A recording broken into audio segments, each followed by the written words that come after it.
നസ്രിയയ്ക്ക് പറയാനുണ്ട് ഫഹദിന്റെ. ഇതൊരു താരമായിരുന്നു. ഒരു നടിയെയും ഇത്ര പെട്ടെന്ന് പ്രേക്ഷകർ അംഗീകരിച്ചിട്ടില്ലെന്നതാണ് സത്യം. മഞ്ജുവാര്യർക്കും കാവ്യയ്ക്കും ശോഭനയ്ക്കും നിത്യാമേനോനും കീർത്തി സുരേഷിനും എന്തിനിങ്ങനെ പേരെടുത്തു പറയണം? ആർക്കും കിട്ടിയിട്ടില്ല ഈ സ്വീകാര്യത വളരെ പെട്ടെന്ന്. മലയാളത്തിൽ മാത്രമല്ല, തമിഴിലും നമ്മുടെ മണിമുത്ത് തിളങ്ങി.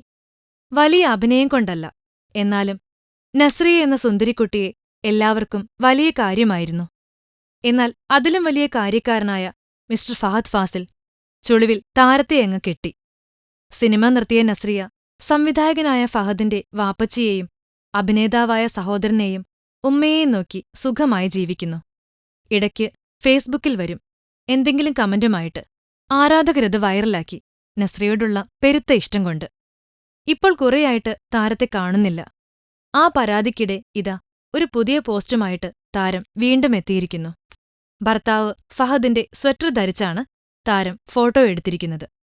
എന്നാൽ ആ സ്വെറ്ററിനിട്ട അടിക്കുറിപ്പ് ഓവർ സൈസ്ഡ് എന്നാണ്. എന്തായാലും രൂപത്തിന് വലിയ മാറ്റമൊന്നുമില്ല നമ്മുടെ നസ്രിയയ്ക്ക്. ഞങ്ങളും ഒരു ലൈക്ക് ഇടുന്നു. ഫിലിം കോട്ട്. കൂടുതൽ സിനിമാ വിശേഷങ്ങൾക്കായി ഈ ചാനൽ സബ്സ്ക്രൈബ് ചെയ്യൂ. Film coat.